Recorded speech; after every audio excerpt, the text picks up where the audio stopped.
Society Matters.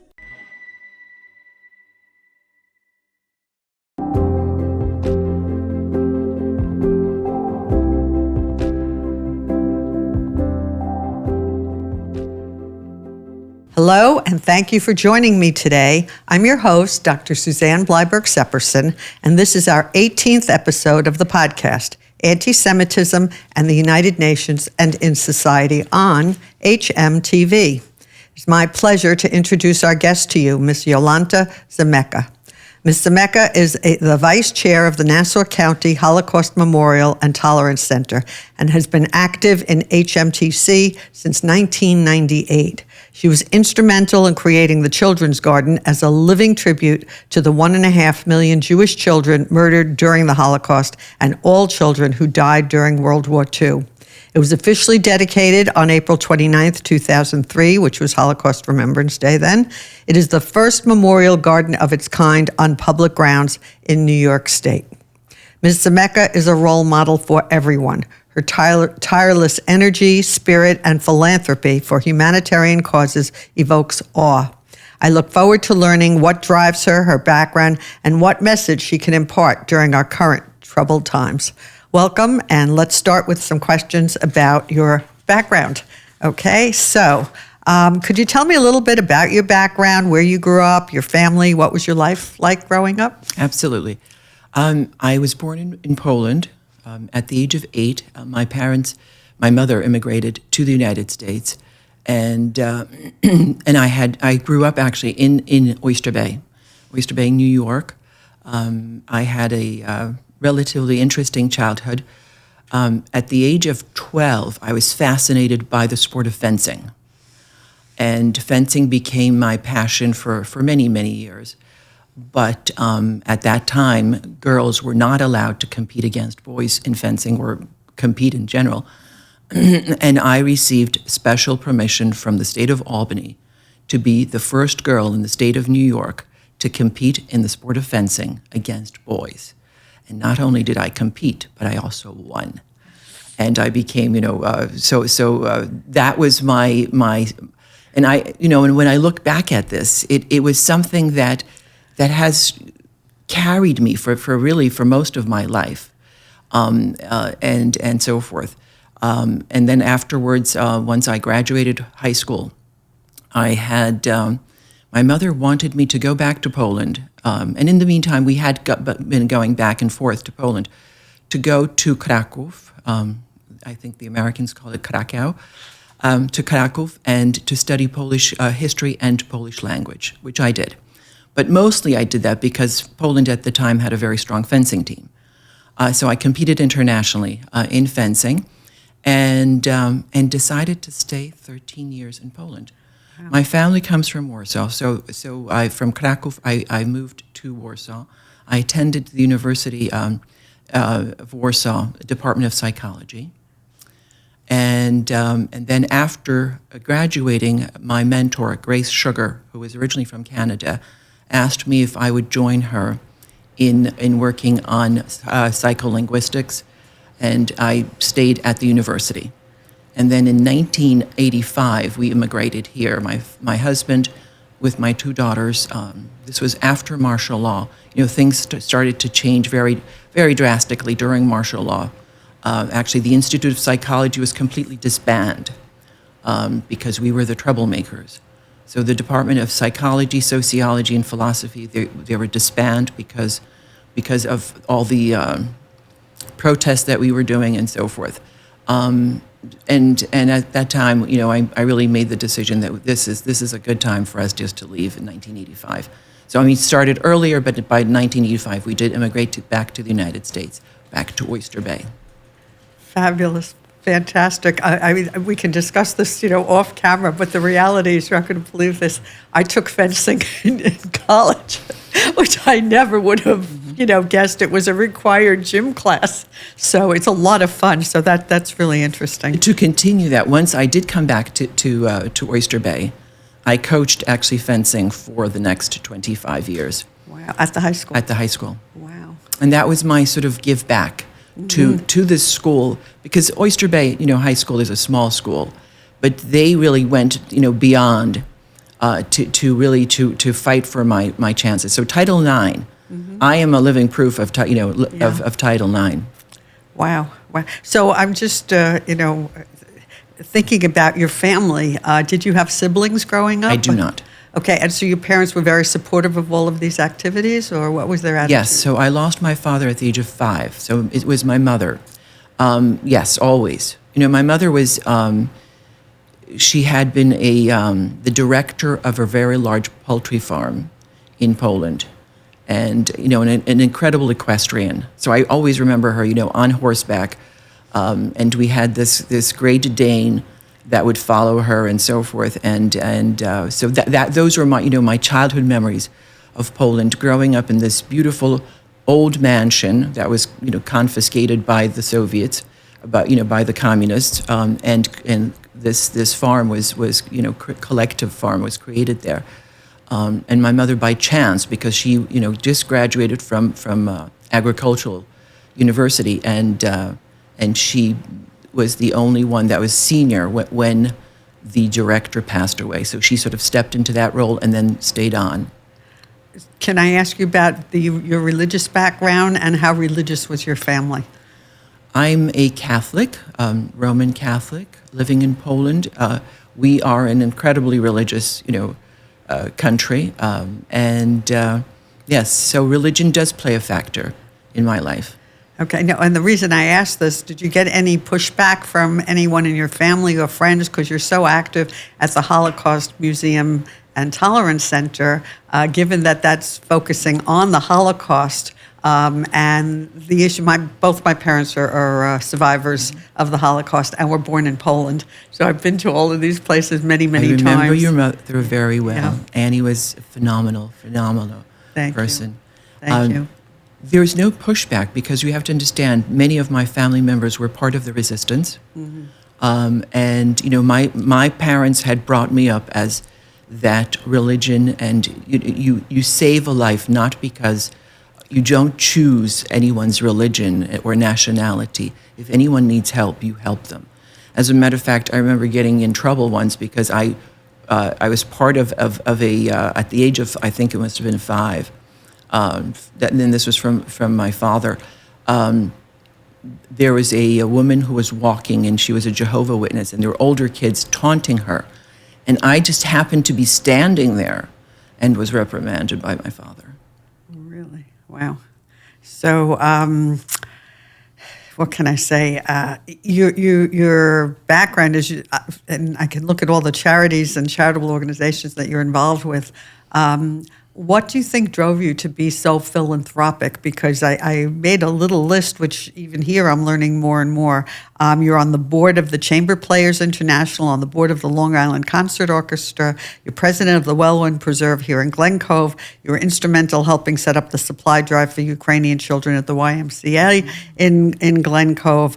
And of course, there's also the Children's Garden, for which I will say you are famous for. So you have a vast history of being involved in philanthropic activities. How do you think that came about, and what do you think drives you? I think from my mother, from both my parents, but I don't remember my father that well, but from both my, from my mother especially, she had always been, even when we were still in Poland, incredibly, caring for the ill, for caring for those who were perhaps less fortunate and so forth. As an only child, during Christmas, after I received my gifts, I would need to choose one gift to give to someone else. Wow.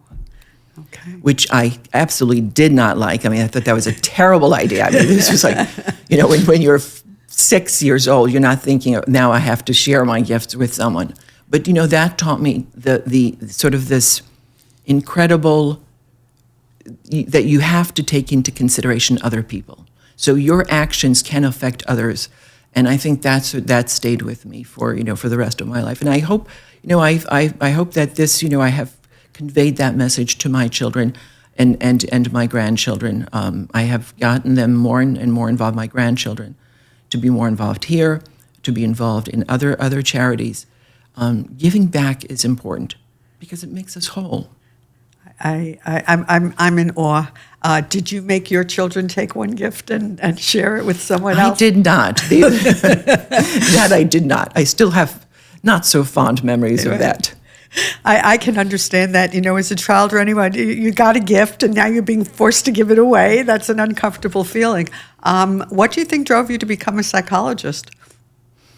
I think I've always been interested in how people think, how people, react and so forth. My specialty is developmental psycholinguistics. Mm-hmm. So children. I've always, been drawn to children and I think really with Grace Sugar, she was just such a phenomenal woman and working with her. And so I had worked on the modernization. There was a government grant. And we were both working on this with my dear friend Basia Bokus.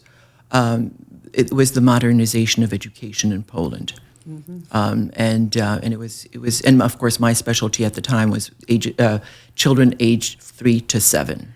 Interesting. And creativity, not only verbal but also in different forms, creativity. Again, we'll talk afterwards, but I wrote my dissertation in the area of psycholinguistics, which I had no idea. Well, so we have a lot fantastic. in common. We have a lot in common, and I'm happy to say that I share some of those traits with you because you're an outstanding person. So let's get to the Children's Garden here at the Holocaust Museum and Tolerance Center. How did you become involved at the center, and how did you end up focusing on the garden? Well, in 1996, I had been involved with the Nassau County Museum of Art for a number of years. I had worked with, co-curated 2 shows there, and I had also created a children's garden connected to the Marion Kruger Coffin Garden at the Nassau County Museum of Art in Roslyn. There was a phone call from Richard Weilheimer. I don't know if you remember Richard. Richard was a Holocaust survivor, one of the founders of this center. He called asking for help with to really mount the first Holocaust exhibit here at the center, and no one wanted to go, because we know, those who work on shows, it's physical, and I said, listen, if a few of us go, then it would be just so much easier, and still no one wanted to go. So I said, I'll go. So I came here, and I opened the door here, and the first person I met was David Gertzman. Oh, I remember him. David Gertzman. So I introduced myself, and I said, I'm Jolanta Zamecka. And he goes, Jolanta. Jolanta. Do you spell that with a J? I said, yes. Are you Polish? Yes. And he started speaking Polish to me.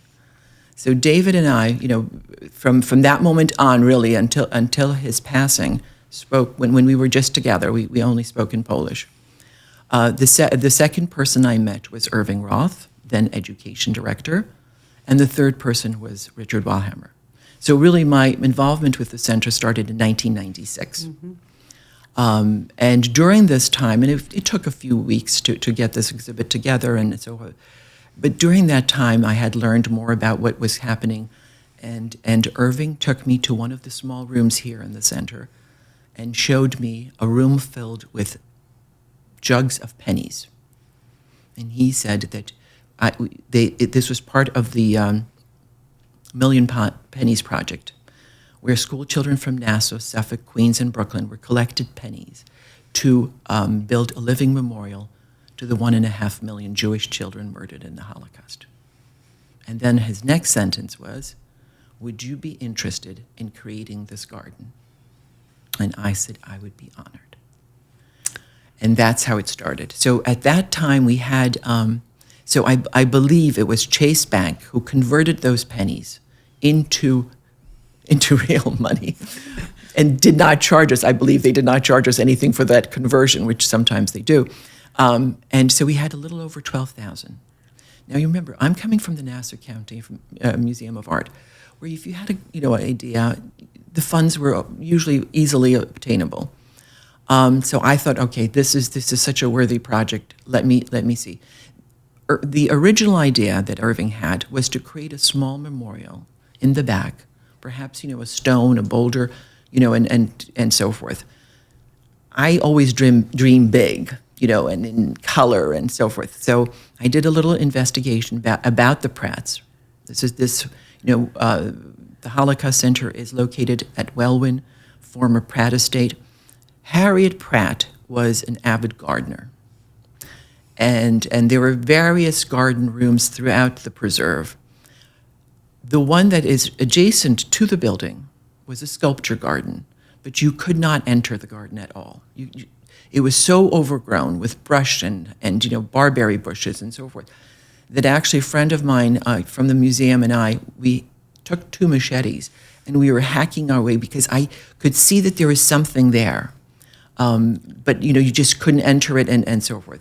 And we got as far as the central, which is now the amphitheater. That was the central fountain. And on the way, I saw these balustrades and so forth, and I said, this is where the garden should be located. Well, as we know, gardens cost money, and at that time here, we did not have much money. So we went into this capital campaign to really restore the formal garden, and it didn't go very well. At the beginning, it was actually quite pitiful. It was miserable. And then my friend Susie Kadish called, and I said, you know what, I'm really having a bad day. I mean, we maybe raised $4,000. So we had the $12,000 from the school kids. We had about $4,000, raised. And she goes, listen, I'm sure that it will get better. About 2 hours later, I received a phone call from her husband. And he said, I hear you're having a bad day. And I said, Lori, I'm having a really bad day. And he said, listen, depending on your presentation, I will give you $5,000 or I will give you $50,000. I said, Lori, I will give you the $50,000 presentation. and that was the end of that. And so we made an appointment to meet in a few days. I was so nervous because before that, I had asked another person who was involved with us at the Nassau County Museum of Art, Peter Tillis, if he would come and take a look at this, project. And he really laughed at me and he said, Jolanta, I've seen that mess. You don't need me. You need people with heavy-duty equipment. And about a week later, I'm here trying to figure out what to do and so forth. There's a lot of people with heavy-duty equipment, and so they're asking for me. So when I went out there, they said, Peter Tillis sent us. So once we had the entire garden cleared, we could see all the hardscapes. We could see that, in a way, the fact that it was so overgrown, it was also protected in some way. The trellis in the back, 4 of the columns were down. There was no trellis on, above. But the Pratts left about 1,000 bricks in the basement. So we could rebuild. We had the potential of rebuilding those columns. And if you look at the garden now, you can basically tell by the mortar, but otherwise it's the same brick that was used. So the Pratts were aware of repairs and so forth. Mm-hmm. But once we cleared the site, the potential was there. So I had met with Lawrence Kadish and showed him the plans, but he met me at his office and handed me a check for $50,000. So it was like I exhaled, and then we spent about 2 hours going over all the, I took photographs and the details and so forth. But once we had that $50,000 check, then those checks that were coming in for $200 and so forth became $2,000, $3,000, $5,000, $10,000, because people thought, at that could see that there's potential and we could make this happen. Otherwise, it's. So Lawrence Kadish, when we had the groundbreaking, he said, you never told me it was this phenomenal. I said, I kept on asking you to come. And he goes, you know what, I'm not giving you $50,000. I'll give you $100,000. Oh, wow. So that allowed us just to do so much more with the garden. Mm-hmm. And one of the first things was to repair the trellis. Wow. Well, Nassau County, the Holocaust Museum and Tolerance Center are so lucky to have you because it shows you that one person can make a difference. It starts the ball rolling and it gets like the snowball gets bigger and bigger and bigger. So, if I just may, because it really is one person maybe has the idea, but it takes really a village. It takes a lot of people working together because if it wasn't for Lawrence, if it wasn't for Peter, and then afterwards I had worked with, because of my involvement with the art museum, Tim Conway was the one who laid out. Remember, there were no walkways whatsoever. Mrs. Pratt did not want to hear the crunch of gravel, which would be then in keeping historically with the garden. So these were all grassy lawns. So for instance, Tim designed all the walkways that you see beautifully, and the landscape. So it was a team effort. And even now we have worked. Bob Praver, who is, my sort of right hand in all of this work, and even at the age of 100, he still tells me what I should be doing there and so forth. And Stephen Dubner, Greg from Stephen Dubner, and Stu Narofsky. It really does take a village. And then we have volunteers, like for instance with Craig, and Gary Janoschik, and now Alan Kriegstein. It is a collective.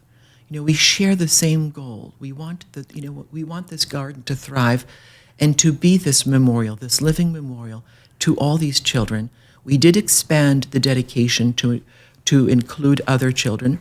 So it's 1.5 million Jewish children murdered in the Holocaust, and to all children throughout the world who were killed during World War II. That is the garden is dedicated to all of those children. Wow, that's beautiful. So now I'm in awe. What is the most satisfying thing to you about your contributions to HMTC? Well, I think it's meeting Holocaust survivors, working with them. And I made a promise. People say, why are you still involved here? Or why are you involved? By meeting David Gertzman, Richard Weiheimer, and Irving Roth, I made a promise to them that I will continue their work. The fact that I'm not Jewish has absolutely no bearing on anything. It is a commitment. Coming from Warsaw, because I lived in Warsaw so many years, coming from Warsaw, and with what was happening in the Warsaw Ghetto Uprising and so forth. And by the way, we do have this exhibit coming up now, and the monument, the Warsaw Ghetto Uprising Monument, that we are being, this is a long-term loan from the Workers' Circle, and I'd love to talk about that, how we got this, from Alan Kriegstein, someone who was helping me in the garden, just said, would you be interested? And the Institute of Psychology is on the street called Stawki, which was part of the Warsaw Ghetto, right across from the train station. I would walk by the Warsaw Ghetto Uprising every day when I was going to the Institute of Psychology, and then back to the tram. So to me, the Warsaw Ghetto Uprising Monument by Nathan Rappaport is part of my life. So I invite everyone to join us on April 19th at 2 p.m. For the Warsaw Ghetto Uprising Monument to be unveiled. Wow, we're looking forward to it, and I know it's a magnificent piece of art, having been to the Warsaw Ghetto and so on and so forth.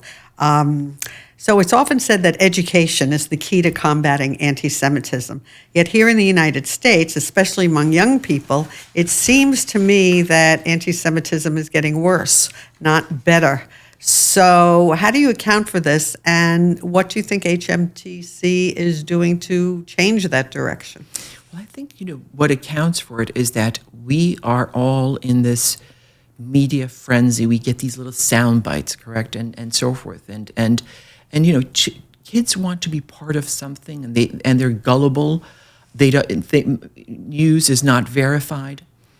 To me, the biggest obstacle in all of this is the fact that most kids do not know history. I think learning, social studies and all this, but history is really, to me, it's a big puzzle. I love history because it all fits in.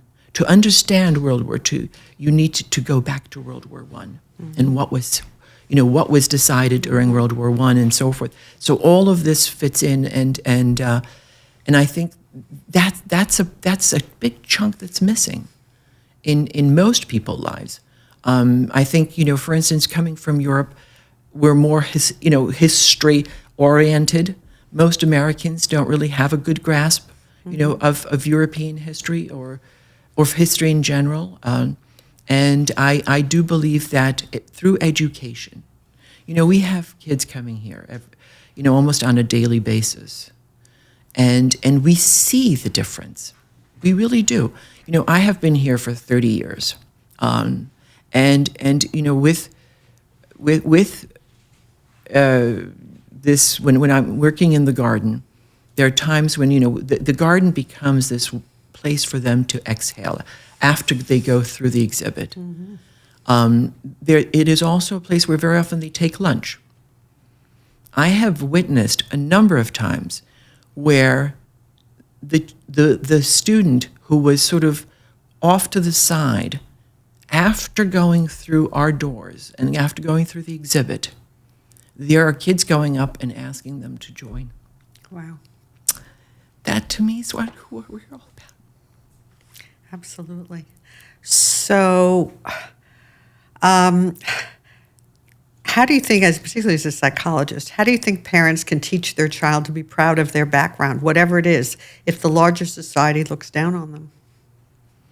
It's difficult, but I think the confidence has to come from the home and being able to, I was a child who came here at the age of 8, not knowing the language, and really, being frightened and not knowing the customs and so forth and so forth. I had the most phenomenal teacher in 3rd grade, because I came to 3rd grade, and she had made me feel welcome, but not only welcome. Every Friday, I think it was for 45 minutes, I was the teacher, and I was teaching my class Polish. Now, that to me as a psychologist, and as being also a psychologist, that to me was the biggest gift that anyone could give me, because it gave you confidence. Now, here I am knowing my own language, and I'm dealing with kids who do not know Polish. And now I'm the big one here. I'm the most important person, because, just think about it. It's the thought process, that she had to feel me welcome, but also feel important, that I'm part of this, and that these kids, and to this day, I have friends who will stop me and say, "Oh, I remember it," and they have these little words like, skirt and and shirt and all of these things and greetings, and I said, you know what? That was just such an important component of my feeling welcomed and so forth. So I think it comes from both parents, but also from teachers. We can tell by, as teachers and educators, we can tell which child is sort of, shoved off to the side or made fun of and so on, and trying to engage these students. I feel, especially in education, smaller groups where students can participate, where we can really just go into all of these things with them, and feel welcome. We have 2 more questions, and I have to say your teacher was brilliant, because she recognized the situation and turned what could have been a negative into a very strong positive. Correct. And that's just brilliant. Moving back to the Holocaust, at what age then do you think children should be taught about the Holocaust to be an upstander as opposed to being a bully or a bystander? I think being an upstander, they can start very young. I think really from the very beginning, right? I think so. Being kind, kindness to me is it's a word that people just sort of it's this Pollyanna thing, but being kind. Years ago, we thought of creating here at the center a kindness camp. It was Andrea Bolander had this idea, and I would love to revisit that again, having younger students be part of something, and just sharing each other, sharing ideas, and working together. And I think kids are best when they're working on a task together. So I believe being an upstander, and we do have the upstander events and so forth. And when you read those essays, these kids are phenomenal. And I wish we could recognize more of those students. But I think kindness is something that we can start from a very early age. And once you have that, and the empathy, and because it builds empathy, once you have the empathy for others, and the fact that you want to, learn a little bit more about someone else, then we decide. Then we realize that we want the same things. But when we try to vilify someone, that's when when we come into these situations. So my last question for you, what is the one takeaway that you would like this audience to remember from our conversation? To be kind. To be kind. Wonderful. And with that, let me thank you all for tuning into this episode of Anti-Semitism and the United Nations and in Society on HMTV.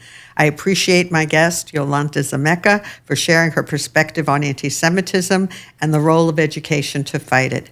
Be sure to subscribe, share, and stay connected for more engaging conversations. Until next time, make it our time. Take care and be well.